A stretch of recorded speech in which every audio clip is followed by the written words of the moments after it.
নির্বাণ ধরে দুই নয়নের নির্বাণ ধরে দুই নয়নে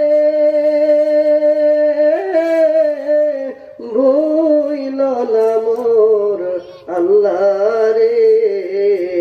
আল্লাহরে বলবেন, এই যুবক ভাইরা বলবেন, আরে ভুইল না মোর আল্লাহ রে।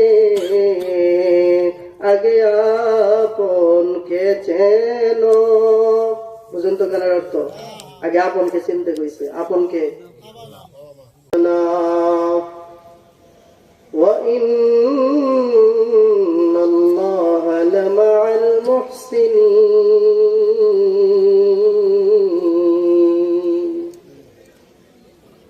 قال رسول الله صلى الله عليه وسلم خيركم من تعلم القرآن وعلمه. وقال الله تعالى في شان حبيبه ومحبوبه إن الله وملائكته يصلون على النبي يا أيها الذين آمنوا صلوا عليه وسلموا تسليما. সকলে দরুদ ইব্রাহিম পড়ি মোহাম্মদ। اللهم صل على محمد وعلى آل محمد كما صليت على إبراهيم وعلى آل إبراهيم إنك حميد مجيد. اللهم بارك على محمد وعلى آل محمد كما باركت على إبراهيم وعلى آل إبراهيم إنك حميد مجيد. بلغ العلا بكماله كشف الدجى بجماله. ভারতের মধ্যে একটা রাজধানী আছে, যে রাজধানীর নাম হলো দিল্লি। আসেনি? এই দিল্লি শহরের মধ্যে একজন ডাকাত ছিল। এই ডাকাতের একটা ঘটনা স্বপ্ন যুগে তাকে নবীজিও দেখা দিয়ে গেছে, দিদার দিয়ে গেছে। এমন একটা পরিস্থিতি বাবা, ওই ডাকাতের এমন একটা অবস্থায় জেলখানায় ফাঁসির অর্ডার হয়ে গেছে। কিছে? ফাঁসির অর্ডার হয়ে গেছে। সে তাহলে কেমন অপরাধী? কিন্তু সর্বশেষ আমল করছে, আমল করার কারণে তার ফাঁসিও পায় নাই। সর্বশেষ দয়াল নবীর দিদার পাইয়া তার মৃত্যু হয়েছে, আল্লাহর ওলি হইয়া। সুবহানাল্লাহ। শুনবেন ঘটনা, শুনবেন তো। ওই দিল্লি শহরের মধ্যে একদল ডাকাত ছিল, বড় ভয়ঙ্কর ডাকাত। ওই ডাকাত দলের সামনে কোন পুলিশ তো দূরে থাক, আর্মি বলেন, সেনাবাহিনী বলেন, র্যাব বলেন, কেউ যাওয়ার সাহস পাইতো না। এরা এমন ভয়ঙ্কর ডাকাত ছিল। এই ডাকাত এমন এমন জঘন্য কাজ করতো, মানুষকে রাস্তার মধ্যে আটকায়া মানুষকে মারধর করে তাদের টাকা পয়সা সম্পদ, বাড়িতেও যায় ডাকাতি করতো। ডাকাতি কইরা সমস্ত টাকা পয়সা সব সম্পদ গুলো নিয়ে যেত, হালকা একটু কমান, সব সম্পদ গুলো নিয়ে যেত। নেওয়ার পরে যে মানুষ মামলা দিবে সাহস পায় না। তো এই ডাকাত একদিন ডাকাতি করতে করতে করতে করতে গভীর জঙ্গল দিয়ে যখন যাইতেছে, যাইতে যাইতে হঠাৎ এমন একটা সময় একজন সুন্দরী মাইয়া সামনে পড়ছে। মাইয়া বুঝলেন? সুন্দরী মেয়ে, যুবতী মেয়ে ওই ডাকাতের সামনে পড়ে গেছে। এতটাই সুন্দর চেহারা, ওই চেহারা দেখার পরে ওই ডাকাত আর নিজেকে ঠিক রাখতে পারে নাই, কন্ট্রোল রাখতে পারে নাই। এবার সৈন্যদেরকে, সঙ্গী সাথীদেরকে বলতেছে, এই মেয়েটা আমার লাগবেই লাগবে, এটাকে নিয়ে যেতেই হবে, না হলে আমার মাথা ঠিক হবে না। তো মেয়েটাকে জোরপূর্বক ওই ডাকাত দলেরা নিয়ে গেল। নিয়ে যাওয়ার পর যখন ডাকাতের খাস কামরা বুঝেননি? খাস কামরা বুঝেন? ডাকাতের খাস কামরার মধ্যে নিয়ে রাখা হয়। ডাকাতের খাস কামরার মধ্যে নেওয়ার পরে সবার আগে কে যাবে? সবার আগে সর্দার বা লিডার যাবে। সবাই সাইড করছে, সাইড করে যখন এই লিডারে গিয়া যখন মেয়েটার কাছে গিয়া দাঁড়ায়, দাঁড়ানোর সঙ্গে সঙ্গে মেয়েটা চমকে উঠছে। মেয়েটা ভাবতেছে, হায় রে, আমার জীবনে তো কোনোদিন আমার চরিত্রের মধ্যে কলঙ্কের দাগ পড়ে নাই। আকাশের মালিককে ডাক দিয়ে বলতেছে, আল্লাহ, আমার জীবনে কলঙ্কের দাগ পড়ে নাই, আজকেও কি তুমি আল্লাহ ফালাইবানি কলঙ্কের দাগ? তো এই মুহূর্তে এই কথা বলতে বলতে ডাকাত গিয়া যখন মেয়েটার মাথায় এইভাবে হাত রাখছে, মেয়েটা আওয়াজ দিয়া বলতেছে, ও ডাকাত ভাই, মাই সাইয়েদ হো, মাই আওলাদে রাসূল হো। ও ডাকাত ভাই, আমি আওলাদে রাসূলের পরিবারের একজন মেয়ে, আওলাদে পরিবারের রাসূলের একজন কন্যা, আমার ইজ্জত তোমরা নিও না। যখনই এই কথা বলছে, ওই ডাকাতের যে লিডার ছিল, ওই লিডারের নাম ছিল আব্দুর রহমান। আল্লাহর কাছে দুইটা নাম সবচেয়ে প্রিয়, জানেন? এক নম্বরে হলো আব্দুল্লাহ, এক নম্বরে কি সরি এক নম্বরে আব্দুর রহমান, দুই নম্বরে আব্দুল্লাহ। তাহলে আল্লাহর নাম যেহেতু রহমান আছে, এই আব্দুর রহমানের কিছু প্রভাব আর ভিতরে বইরা গেছে মুহূর্তের মধ্যে। এই ডাকাত আব্দুর রহমান তখন মনে মনে চিন্তা করতেছে, জীবনে অনেক অন্যায় করেছি, অনেক পাপ করেছি, কিন্তু আজকে যখন আমাকে পরিচয় দিয়েছে আমি আওলাদে রাসূলের বংশধর, আওলাদে রাসূল বুঝেন, নবীজির বংশধর, তো আজকে যদি আমার জীবনটাও চলিয়া যায়, এই মেয়ের ইজ্জত আমি নিব না। এই কথা মনে মনে চিন্তা করে মেয়েটার ইজ্জত আর নষ্ট করে নাই, মুহূর্তের মধ্যে খাস কামরা থেকে বেরিয়ে এসে এরপরে সঙ্গী সাথী যারা ছিল এরা এসে হাজির। কি ব্যাপার লিডার, কাম শেষ? কয় না, কাম শেষ না, যাইব, সঙ্গীর সাথে যাইব। বলতেছে, তোমরা যাইতে পারবা না। কেন? কেন? আপনি লিডার দিকে আপনি একাই কাম চালাইবেন, আমরা কি ডিউটি? কই না এরকম।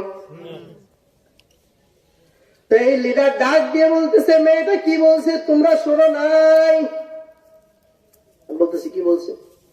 মেয়েটা বলছে, মাই সাইয়েদ হো, মাই আওলাদে রাসূল হো, আমি আওলাদে রাসূলের পরিবারের একজন মেয়ে, আমার ইজ্জত তোমরা নিও না। ওই ডাকাতের ভিতরে আল্লাহ হেদায়েত দিয়ে দিছে। ওই ডাকাত মনে মনে প্রতিজ্ঞা করছে, আল্লাহ, যদি আমার জীবনটা চলিয়া যায়, আমি জীবন চলিয়া যাইতে রাজি, আমি জীবন দিতে রাজি আছি, এরপরেও এই মেয়ের ইজ্জত আমি কাউকে নিতে দিব না।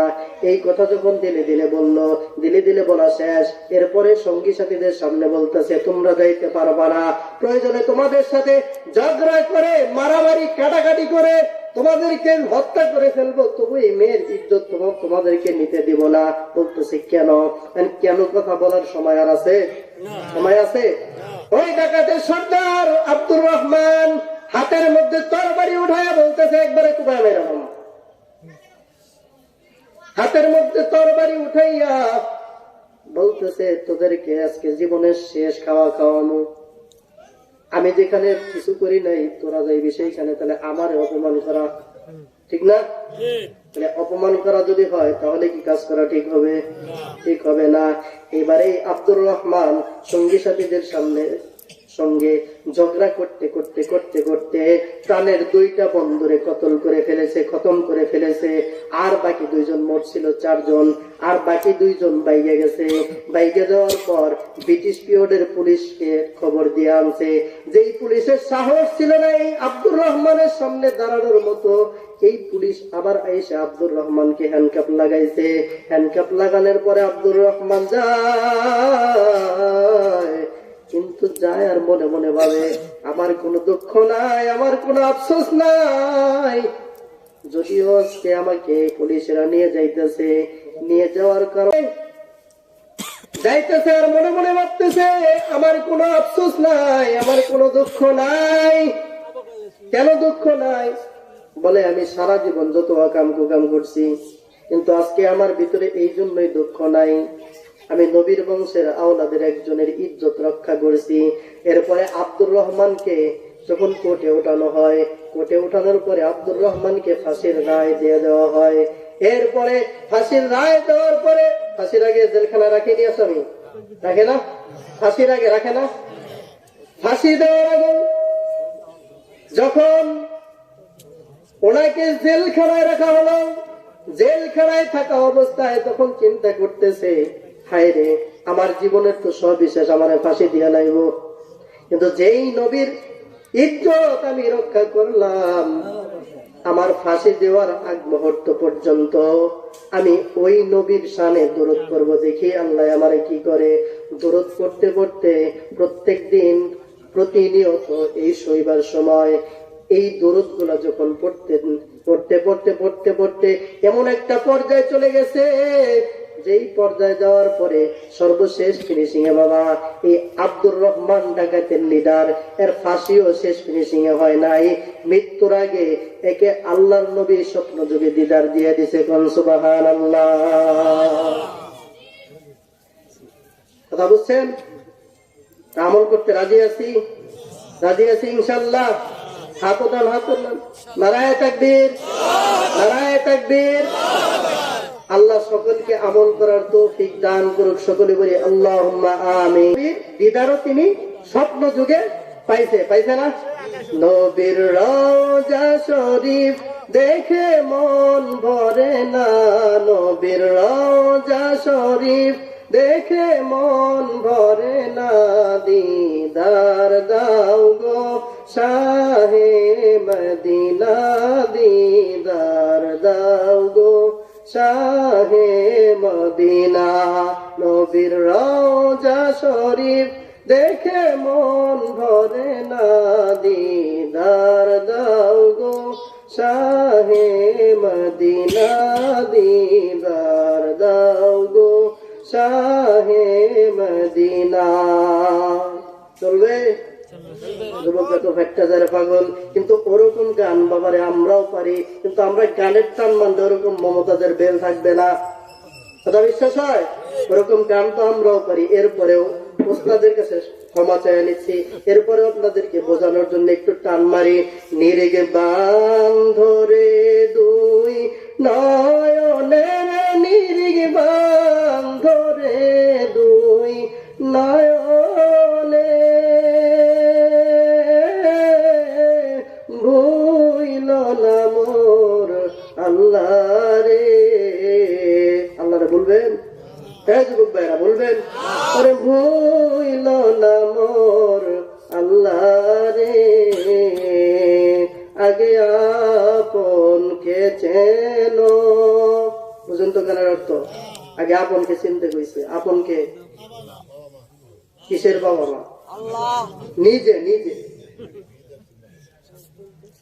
মান আরাফা নাফসাহু ফাকাদ আরাফা রাব্ব, মান আরাফা নাফসাহু ফাকাদ আরাফা রাব্বা।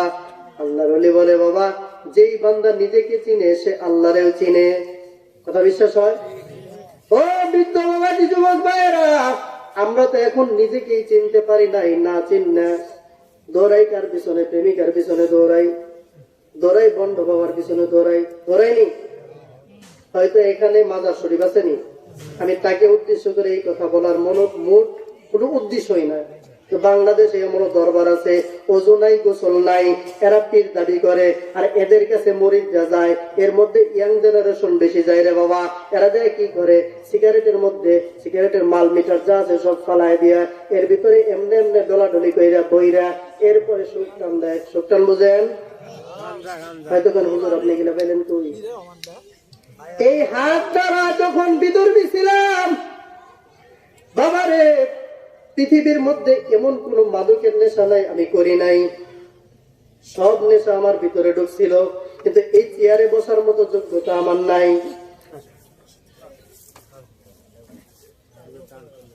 এই চেয়ারে বসার মতো যোগ্যতা আমার নাই, কিন্তু আল্লাহ হেদায়েত নামক ডিগ্রি এবং ঈমান নামক সম্পদ দিয়েছে, এই জন্য এই চেয়ারে বসতে পারছি। এছাড়া আমার কোনো ক্ষমতা ছিল না। বলতেছিলাম বন্ধু, আমরা নিজেরাই তো চিনি নাই। যদি নিজেরাই চিনতাম তাহলে আমাদের সামনে দাঁড়ায় নবীজিকে কটূক্তি করতে পারতো। কথা বলেন? নবীজির নামে কটূক্তি করতে পারে? এর ভিতরে ইয়াং জেনারেশন যারা আছে, আমরা কি করবো? ও ভাই, তোমার প্রেমিকা যখন বিপদে পড়ে কলেজে বা ভার্সিটিতে, জানবো আমার অমুকে আটকাইছে বা আমার ডিস্টার্ব করতেছে, তুমি তো মোটর সাইকেল লয়ে যাও, যায় না? তোমাদেরকে একটা পরামর্শ দিই, নবীর জন্য যদি তোমার মায়া না থাকে, যেই নবী সাফায়াত না করলে কোন নবীরা জান্নাতে যেতে পারবো না, নবীদের উম্মত বাদ দিলাম আমরা ছাড়া, যেই নবীর দস্তখত ছাড়া অন্য অন্য নবীরা জান্নাতে যেতে পারবে না। সেই নবীর জন্য তোমার ভিতরে কাঁদে না, তোমার জন্য ভিতরে কাঁদে প্রেমিকার জন্য, তাই না? ওই প্রেমিকার জন্য এক কাজ করো, হাতও কাটা লাগবে না, কপালও কাটা লাগবে না, পাও কাটা লাগবে না, এই সেট দিয়ে কপালের মধ্যে সুন্দর করে নাম লেখো। তোমার প্রেমিকা 10 কিলোমিটার দূরে থেকে দেখলে কইতে পারবো যে না, ওই যে আমার স্নান কপাল লাইতে আছে। কি কথা বুঝাইতে পারছি? স্নান কপাল আইতে আছে। এই যুবক বন্ধুগণ, আজ এখন এই মুহূর্তে ওস্তাদকে সামনে রেখে তোমাদেরকে ওয়াদা করাইতে চাই, মুসলমান হিসাবে আমি একজন মুসলমান, যদিও বিধর্মীর ঘরের মুসলমান, কিন্তু আমার কলিজার থেকে আপনাদের কাছে দাবি, যাদের সামনে যখন যেভাবেই হোক নবীর বিরুদ্ধে কথা বলবে, প্রতিবাদ করতে রাজি আছি ইনশাল্লাহ। সবাই জবান খুলেন, নবীর বিরুদ্ধে যদি কেউ কটূক্তি করে প্রতিবাদ করতে রাজি আছি ইনশাল্লাহ। সবাই দুই হাত আল্লাহরে দেখায় দেন, নারায়ে তাকবীর, নারায়ে তাকবীর। আল্লাহ সব হাতগুলোকে কবুল আর মঞ্জুর করে নাও, সকলে বলি আমিন। ওয়া আখিরি দাওয়ানা আলহামদুলিল্লাহি রাব্বিল আলামিন।